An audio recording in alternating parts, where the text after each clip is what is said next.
उसके बाद आ जाता है कि हम ऑपरेटिंग सिस्टम को इन्हांस कैसे कर सकते हैं। नहीं, इन्हांस का मतलब है कि वो फंक्शनैलिटी जो ऑपरेटिंग सिस्टम जो है नहीं कर सकता, उसको हम उसमें ऐड कैसे कर सकते हैं। उन चीज़ों को हम कहते हैं यूटिलिटीज़। अब यूटिलिटीज़ में क्या होता है कि यानी कि वो चीज़ें, वो सर्विसेज जो हमारा ऑपरेटिंग सिस्टम हमें प्रोवाइड नहीं करता, वो यूटिलिटीज़ जो है, सॉफ्टवेयर जो हैं वो हमें प्रोवाइड करते हैं। तो ये जो फंक्शंस है, ये वो फंक्शंस हैं जो ऑपरेटिंग सिस्टम नहीं करता है। जैसे कि ऑपरेटिंग सिस्टम क्या क्या काम कर सकता था। एक तो हमें जीयूआई प्रोवाइड करता है, उसके बाद हमें प्रोग्राम्स रनिंग करता है, ठीक है। उसके बाद हमारा मैनेज करता है हार्डवेयर को, और उसके बाद जो हमारा काम था उसके बाद ऑर्गेनाइजिंग, हमारी फाइल्स को ऑर्गेनाइज कर रहा होता है। यानी कि इन चारों फंक्शनैलिटी के अलावा जो हमें अगर काम कोई करना पड़ जाता है तो उसके लिए हम एक यूटिलिटी सॉफ्टवेयर जो है वो उसको इंस्टॉल करते हैं, जो कि अक्सर जो है पेड होते हैं, और कुछ जो है वो फ्री भी होते हैं जिन्हें हम यूज़ कर सकते हैं। अगर इनकी हम कैटेगरी देखें तो जैसे कि डिस्क एंड फाइल मैनेजमेंट, काफ़ी दफ़ा हम ये करते हैं कि हमने अपने जो है ना किसी फोल्डर वगैरह पे अगर प्राइवेसी वगैरह लगानी हो तो हम मोस्टली हम ये वाले यूटिलिटी सॉफ्टवेयर यूज़ करते हैं कि हम उसको लॉक कर देते हैं, ठीक है। इसके अलावा अगर हम देख रहे हों कि जी हमने जो है ना सिर्फ एक सॉफ्टवेयर जो है ना यूटिलिटी डालनी, और इस बीच में से देखते हैं कि जिस फोल्डर में भी इस किस्म की फ़ाइल पड़ी हो ना वो एक फ़ोल्डर में आ जाए, तो इस किस्म के भी यूटिलिटी सॉफ्टवेयर होते हैं। इसके अलावा इंटरनेट सिक्योरिटी के लिए जैसे कि हमने देखा था फायरवॉल सॉफ्टवेयर जो हैं वो हम इंस्टॉल कर लेते हैं, उससे फिर ये होता है कि हमारी सिक्योरिटी जो है वो हो जाती है। उसके अलावा कुछ कस्टमाइजेशन टूल्स होते हैं, यानी कि काफ़ी दफ़ा हम देखते हैं कि हम इसके अंदर डिफरेंट किस्म की थीम्स जो हैं कस्टमाइज जो हैं वो इंस्टॉल कर लेते हैं अपने सिस्टम्स में। तो यानी कि हर चीज़ की हम अपने आइकॉन्स अपने मुताबिक जो है उसको चेंज कर लेते हैं। ये सारी चीज़ें जो होती हैं इनको यूटिलिटी सॉफ्टवेयर होती हैं। इनकी जो एग्जांपल्स हैं उनमें आ जाता है ये banking up and compressions. Banking up का मतलब तो आप लोगों को पता है कि किसी चीज़ का हमने बैकअप बनाना हो। कंप्रेशन होता है किसी चीज़ की जो है ना साइज़ वगैरह को कम करके रख लेना। उसके अलावा फायरवॉल और इंटर्जन डिटेक्शन। फायरवॉल और इंटर्जन डिटेक्शन किस लिए यूज़ होती है? इंटरनेट सिक्योरिटी के लिए, यानी कि कोई जो हमारे सिस्टम के साथ किसी किस्म की छेड़खानी ना कर सके, या कोई जो बैड डाटा है, वायरसेस वगैरह जो हमारे सिस्टम में ना आ सकें। एंटीवायरस और इंटरनेट सिक्योरिटी। एंटीवायरस क्या काम करते हैं जी, हमारे सिस्टम में जो वायरसेस वगैरह मौजूद होते हैं उनको रिमूव करने के लिए जो है वो यूज़ हो होते हैं। इसके अलावा यूटिलिटी सॉफ्टवेयर जो आजकल हम यूज़ करते हैं, आई वगैरह। आई क्या, ये एक एप्पल मोबाइल्स जो आईफोन वगैरह यूज़ करते हैं उनके लिए एक यूटिलिटी सॉफ्टवेयर है कि इसके ज़रिए आप जो है अपने आईफोन में डाटा वगैरह ट्रांसफ़र कर सकते हैं। और डिस्क ये डिफ्रैगमेंटेशन के लिए यूज़ होती है। डिस्क वगैरह में अगर कोई ख़राबी हो जाती है तो उनको ठीक वगैरह करने के लिए ये यूटिलिटी सॉफ्टवेयर जो है ये यूज़ होते हैं।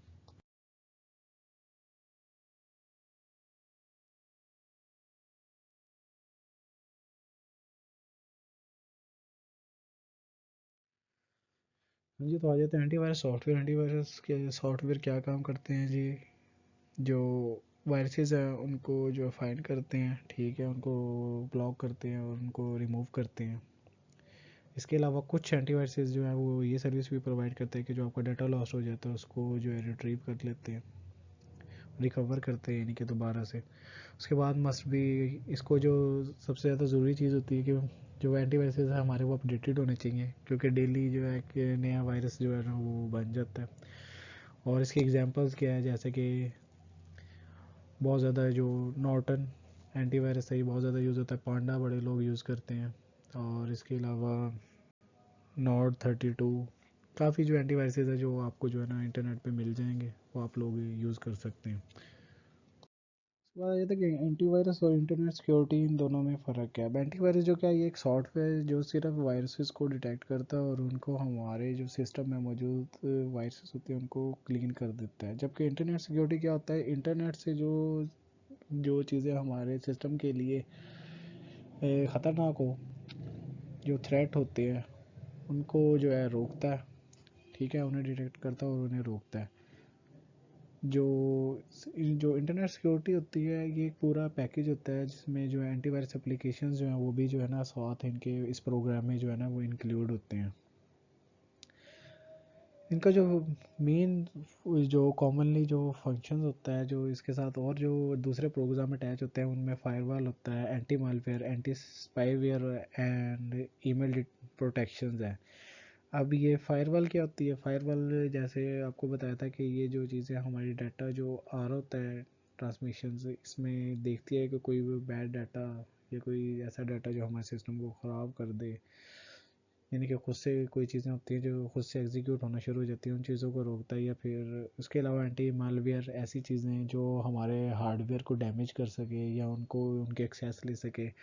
या स्पाईवेयर, स्पाईवेयर जैसे ये मतलब है कि जो हैकर्स वगैरह है, वो अगर हमारे सिस्टम में जो है ना वो एंटर होना चाह रहे हैं, तो इन चीज़ों को रोकने और ईमेल प्रोटेक्शन, यानी कि कोई स्कैम ईमेल जो आती हैं उन चीज़ों के यानी कि रोकने के लिए, कि वो चीज़ें जो है ना जिनके अंदर कोई ऐसे लिंक्स मौजूद हैं जिनको कोई क्लिक करने से आपके सिस्टम की एक्सेस उनके पास जा सकती है, या जिनके अंदर एक्जी फाइल्स पड़ी होती हैं, या कोई ऐसे प्रोग्राम्स पड़े होते हैं जो जो डैमेज कर सकते हैं हमारे सिस्टम को।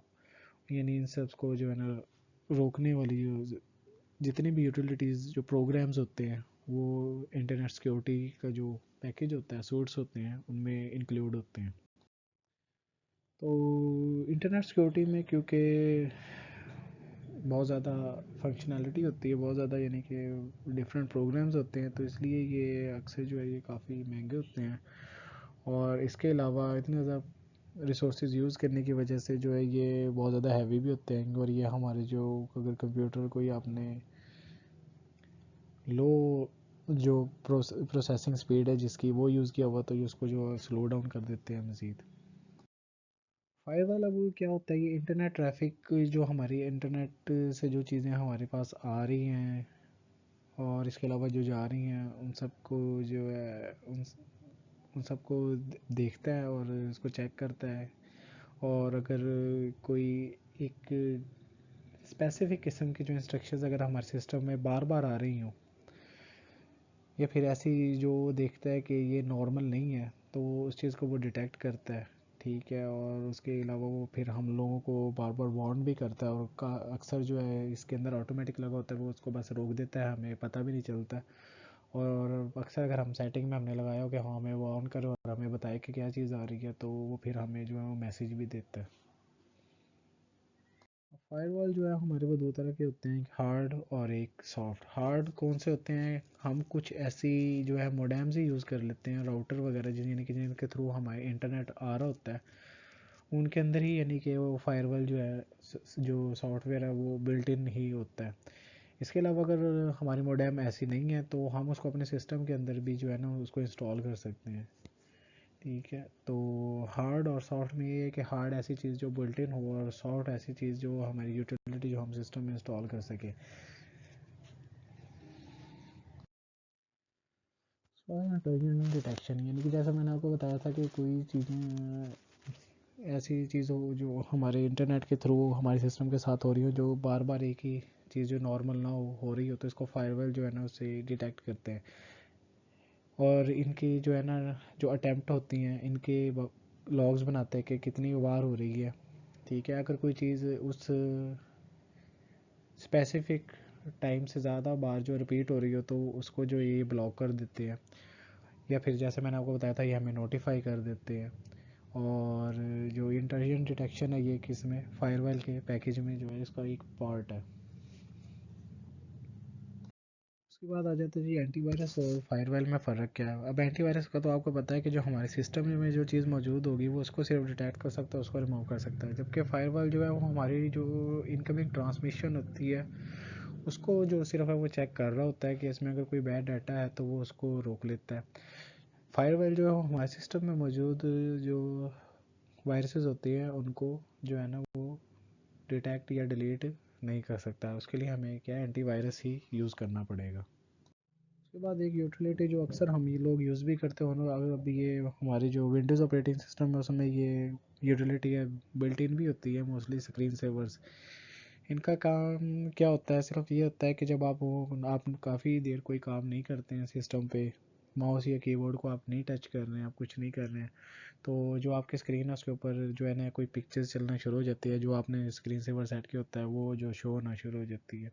ठीक है, इसमें ये होता है कि अगर पीछे आपकी कोई प्रोसेसिंग वगैरह चल रही होती है तो आपका जो है ना वो सिस्टम जो है वो ऑफ़ नहीं होता, या फिर ठीक है उसमें ही आपकी स्क्रीन ऑन रहती है और वो प्रोसेस वगैरह आपकी जो है वो चलता रहता है और आपकी जो स्क्रीन है वो भी फिर इससे ऑन रहती है।